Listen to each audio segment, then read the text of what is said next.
Ndabaramukije cane bakunzi b'ikiganiro igitondo gishasha, amahoro y'Imana, kugubwa neza no kuroranirwa mu vyanyu no mu banyu nivyo ndabipfurije.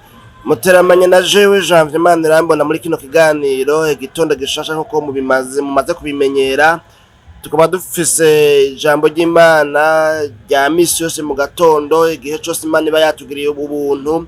Kino kiganiro kigategurwa n'ijambo ritumbereye kukubera impamba y'umunsi, n'ijambo ritumbereye kukubera ijambo ryo kuzirikana ko ijambo ry'umunsi, canke mbere hari naho n'ijambo ritumbereye kukubera icayi co mu gatondo. Ndafise amajambo rero ngomba ko dusangira abonekana mu gitabo co gusubira mu vyagezwe, ni muri vya bitabo bitanu vya Mose vyitirirwa Mose. Iki ni igitabo ca gatanu muri bino bitabo bitanu vya Mose.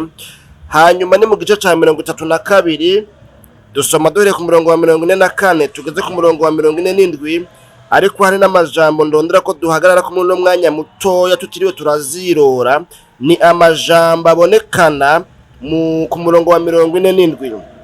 Ndanze y'amajambo canke se ijambo ry'umutwe usomye hari yayohereye ku murongo wa mbere muri kino gice nyine ca 32. Ni amajambo avuga ngo indirimbo ya Mose, ni amajambo ari mu ndirimbo ya Mose. Umurongo wa 44 rero uvuga ngo nuko Mose araza avugira amajambo yose y'iyo ndirimbo mu matwi y'abantu afatanije na Yosuwa mwene Nuni. Maze Mose arangije kubwira Abisirayeli bose ayo majambo yose, arababarira ati mushire imitima yanyu ku majambo yose mbababariye uyu munsi, muze muyatoze abana banyu kugira ngo baze bitondere amajambo yose y'ivyo vyagezwe babishitse.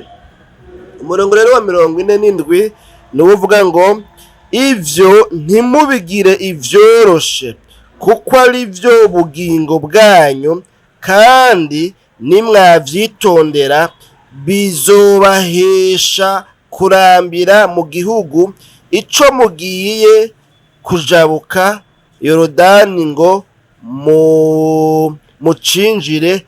Imana yacu nihimbazwe. Bene data bakunzi ba kino kiganiro igitondo gishasha, nano majambo bene data bakunzi ba kino kiganiro igitondo gishasha rero ngomba ko dusangira dufatiye kuri iri jambo rivuga ngo ivyo ntimubigire ivyoroshe, Imana yacu nidutabare. Ivyo navyo bivugwa ngo ivyo ni aya majambo y'ivyagezwe y'ingene bakwiye kwitwara, ingene bakwiye kwifata, ukuntu bakwiye kuzobana n'Imana yabo, ukuntu bakwiye kuzokwirinda no kwiyubara ngo ntibazoheshe ngo babivemwo bahemukira Imana basubire inyuma. Imana yacu nidutabare, kuko Imana n'ivyagezwe vyayo n'amajambo yayo n'amabwirizwa yayo vyabonekana ari ryo soko risokorokanamwo ukubaho kwabo, ukubaho neza kwabo, ukuroranirwa kwabo. Ahayi vyerekana neza mano majambo kurikiranye, hariho impande zibiri zagiye zibangabanganwa zerekana yuko nibubaha Imana, nibagendera mu vyo ibasaba ko bagenderamwo, nibashira mu ngiro ivyo basaba ko bakora mu majambo yayo, mu vyagezwe vyayo, mu mabwirizwa yayo, ko bazobaho neza, ko bazororanirwa, ko atakizobagwanya ngo kibashobore, ko atakizobahangara. Imana yacu nishimwe, kubera yuko Imana izoca ibagwanira, Imana izobatabara. Ariko kandi ngaho uravye usanga harimo amajambo yerekana ko Imana nibayiheba, nibayihemukira, nibatashira mu ngiro ivyibasaba muri ano majambo y'ivyagezwe, nayo ko bazogira ingorane, ko bazohura n'ibyago, ko abansi babo bazobatera. Ahubwo mbere ya Mana yabagwanira kutazoba ikibagwanira, ahubwo mbere ko nayo izobagwanya. Novuga ngo mayani majambo izobankurunuka naho yari isanzwe ari Imana ibakunda ibitwararika. Imana yacu nidutabare rero mu ntunge nta mwanya munini ya muri kino kiganiro tuba dufise wo kuyuzirora ngo tuvyimbe mu mizi turabe ngo havuzwe ibiki n'ibiki. Nagomba ndaguhe devoir à domicile, wewe nawe ukurikiranye no majambo uzosoma uhereye kuri uriya murongo wa mbere wa kino kigabane ca 32 usomura amajambo yari muri no ndirimbo ya Mose. Kandi murazi ko Mose we watahavuye ajabukana n'Abisirayeli mu gihugu bari bagiye kuzohava begukira.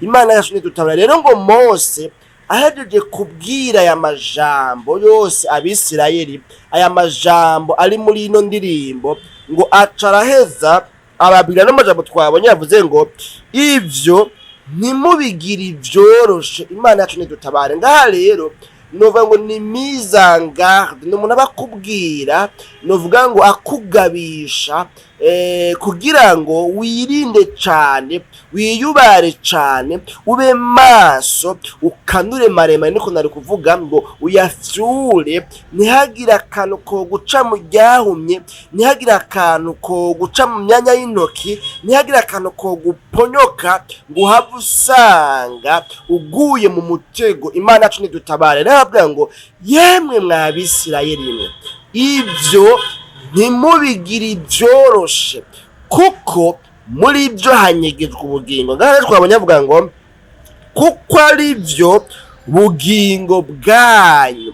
Aya majambo ndababwiye muri no ndirimbo, aya majambo yose y'ivyagezwe n'Imana niyo bugingo bwanyu. Bene data abakunzi ba kino kiganiro igitondo gishasha, n'ahantu ugomba gukatishiriza iwawe, kuko nanje nakatishirije iwanje ndavyirabisha ko bwa bundi ivy'Imana dusaba kugendera, kumvira, kubahiriza, nibyo binyegejwemwo ubugingo, nibyo binyegejwemwo kuroranirwa kwacu. Mw'ijambo ry'Imana niho hanyegejwe umunezero, niho hanyegejwe ugutabarwa, niho hanyegejwe kuroranirwa, niho hanyegejwe success yacu, niho hanyegejwe apogee yacu, niho hanyegejwe ugutera imbere kwacu. Imana yacu ntidutabare. Kandi ukurikiranye neza muri ayo majambo nyene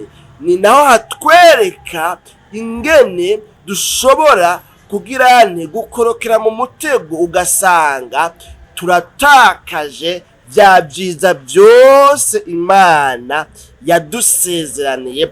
Imana yacu ntidutabare. Hari igihe rero bishika umuntu ntiyiyubare, hari igihe bishuka umuntu ntabe attentif, hari igihe bishuka umuntu ntabe kwizamu yiwe, ugasanga ibyo asabwa n'Imana mw'ijambo ry'Imana ntabyubahirije, ntabishize mu ngiro. Kuko ivy'Imana idusaba muri rusangi idusaba kuba kure y'ikintu cyose cyitwa icaha.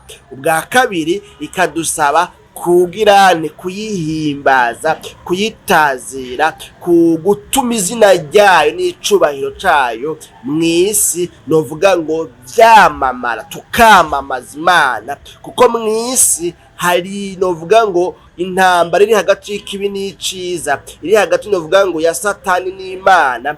Kubera iki? Umwe ni sekibi, uwuri nawe ni se w'ibyiza byose, niwe nkomoko y'ibyiza byose. Imana yacu ntidutabara. Mu yandi majambo ni ubwami bubiri, ubwami bw'umuco n'ubwami bw'umwijima.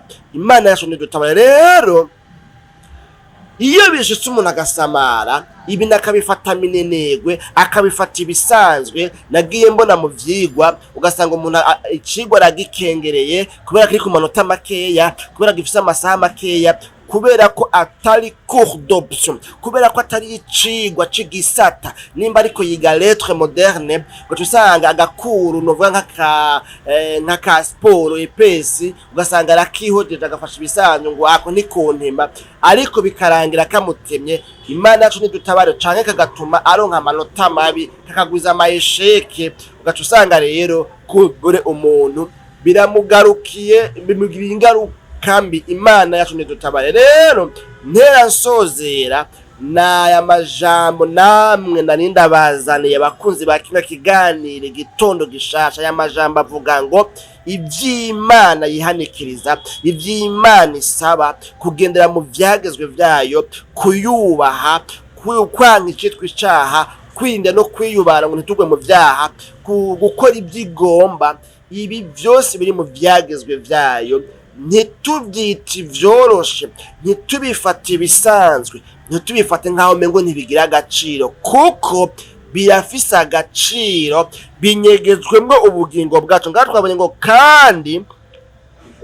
kandi nimwavyitondera bizobahesha kurambira mu gihugu ico mugiye kujabuka Yorodani ngo mucinjire. Imana yacu nidutabare, nitwumvira Imana, nitwubaha Imana, nitwakora ivyo dusaba, bizoduhesha kurambira mu mugisha turiko turarondera, turiko turaganamwo, turiko turajamwo. Imana yacu nidutabare, kuko hari igihe umuntu aronka umugisha n'ivyo mugabo kuwurambiramwo bikamugora. Kubera iki? Hariho inyifato asabwa kwifata kugira ngo arambire mu mugisha wiwe agiye kujamwo. Imana yacu nidutabare. No majambo rero nari mfise ngomba ngarukirize ngaha. Mbega bimeze gute ubwo ivy'Imana yihanikirije ntiwoba uri kuravyita ivyoroshe? Nagomba ngusuzume urabe ijambo ry'Imana niba riha agaciro muri wewe, niba riha ikibanza muri wewe, ukaririmbura ku murango no mw'ijoro, ukarizirikana, ukarihoza ku muzirikanyi, rizokubeshaho, rizotuma ugira ubugingo, kuko ubugingo bwawe bunyegeje mu vy'Imana yagize yashinze ngo abantu babigenderemwo, kandi no kurambira mu masezerano Imana igufiseko kunyegejwe. Kuko kurambira mu masezerano kunyegejwe mu ijambo ry'Imana. Urumva rero yuko mu vyo ukwiye gufata minenegwe ijambo ry'Imana ntiririmwo. Ijambo ry'Imana uriha agaciro, urisome, urizirikane. Imana yacu nidutabare, nturifate nk'aho mengo ni inyuguti, ni indome zisanzwe, kuko siko biri. Rinyegejwemwo ubugingo no kurambira mu masezerano kwawe. Imana n'amahoro ibahezagire aho mugiye kwirirwa, mugire umugisha, muranirwe muri vyose, kandi iri jambo muriho ikibanza, niho ivyanyu bizogenda neza. Mwami w'abami Yesu, tugushimiye cyane kubw'ano majambo twumvise. Umuntu wese ayumvise akaba asanze vyaramugoye, hariho ikibanza c'iteka atahaye ijambo n'ivyo wayihanikirije, akavuze ngo Mana mbabarira, ngomba gusubira kubiha agaciro. Nabifashe ibisanzwe, nabifashe minenegwe, ariko siko ngomba kuguma ndabifata minenegwe, ngomba kubifata au sérieux. Umuntu rero avuze ngo Mana mbabarira, aho vyangoye mubabarira, ibisigaye mushoboze gushishikara kubigenderamo no kubishira mu ngiro, kuko ariho hanyegejwe ubugingo no kurambira mu masezerano wamusezeraniye. Mu izina ryawe ryera Kristo Yesu, tubisabye tuvyizeye. Amen.